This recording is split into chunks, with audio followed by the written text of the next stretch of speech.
경영권 승계 과정에서 주가 조작과 분식 회계 의혹을 받는 이재용 삼성전자 부회장에 대한 구속영장이 기각됐습니다. 재판부는 사실관계는 인정되지만 구속 필요성이 소명되지 않았다고 판단했습니다. 현장에 취재기자 나가 있습니다. 박규환 기자. 네, 서울중앙지검입니다.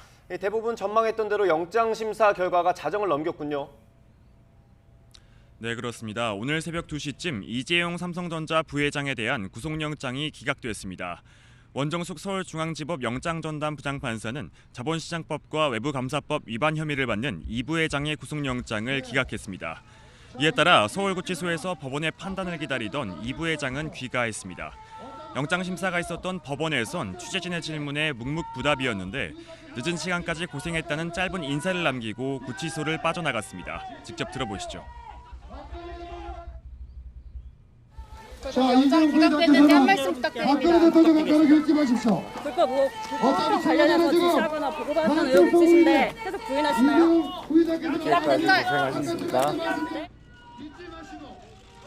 함께 구속영장이 청구된 최지성 전 삼성 미래전략실 부회장과 김종중 전 사장도 모두 구속을 면했습니다.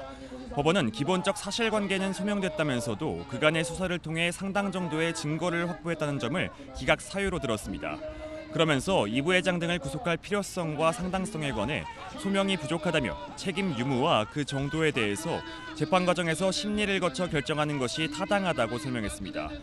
이 부회장은 경영권 승계를 위해 삼성물산과 제일모직 합병을 전후로 부정거래와 시세 조정을 했다는 혐의를 받습니다.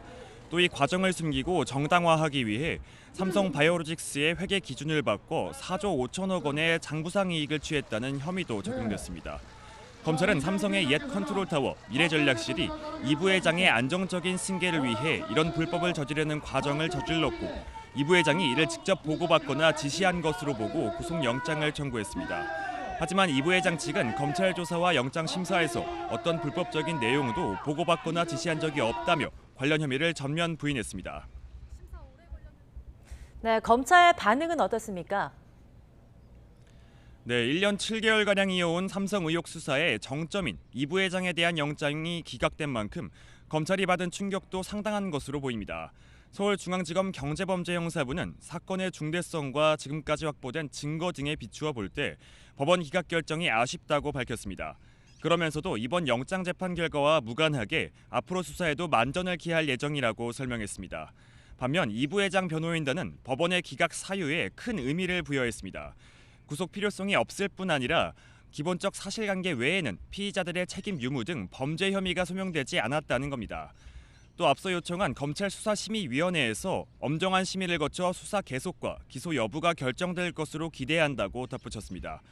서울중앙지검은 오는 11일 검찰시민위원회를 소집해 이 부회장 사건을 수사심의위에 넘길지 결정할 예정인데요. 검찰이 수사심의위 의결을 반드시 따를 필요는 없지만 영장 기각에 따른 역풍 등을 고려할 때 의결 내용을 무시하기도 어려울 것으로 전망됩니다. 지금까지 서울중앙지검에서 YTN 박규환입니다.